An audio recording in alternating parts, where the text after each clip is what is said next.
ସରିଗଲା ନା କ'ଣ? ଓଃ କି ଖରା ହେଉଛି, ଏ ସମୟରେ ଗାଡ଼ିରୁ ତେଲ ସରିବାର ଥିଲା। ଓହୋ ପ୍ରଭୁ, ଏଇ ଟିକେ ଛାଇ ମିଳିଲା ମୋତେ। ଖରାରେ ଏତେ ବାଟ ଆସୁ ଆସୁ ନାକେ ଦମ ଲାଗିଲାଣି। ଏ ଗାଡ଼ି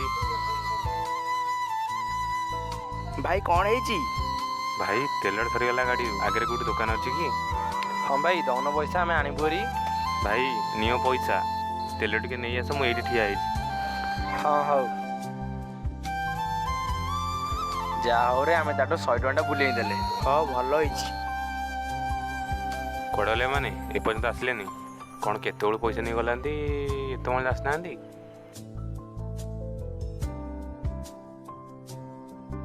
ଆରେ ଭାଇ, ତମେ ଏଠି କାଇଁ ଖରା ଠିଆ ହେଇଛ? ଭାଇ ଗାଡ଼ିରୁ ତେଲ ସରିଯାଇଛି ତ, ସେଥିପାଇଁ ଠିଆ ହେଇଛି ଆଉ। ଭାଇ ଦୁଇଟା ପିଲା ଆସିଲେ କି ଦେଖିଛ ସାଇକେଲରେ? କାଇଁ କ'ଣ ହେଲା କି? ସେମାନେ ମୋଠୁ ପଇସା ନେଲେ, କହିଲେ ତେଲ ଆଣିବେ ବୋଲି।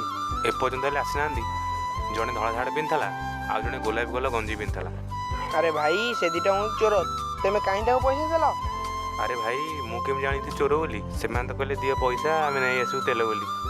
ହଉ ଭାଇ, ସିଏ ଆଉ ଆସିବେନି, ତମେ ତମର ଯାଅ ଆଉ। ଏ ଦୁନିଆ ସମସ୍ତଙ୍କୁ ଭରସା କରିବ, ହେଲେ କେବେ ମଣିଷଙ୍କୁ ଭରସା କରିବ ନାହିଁ। ହେ ପ୍ରଭୁ, ମୁଁ ଏବେ କ'ଣ କରିବି?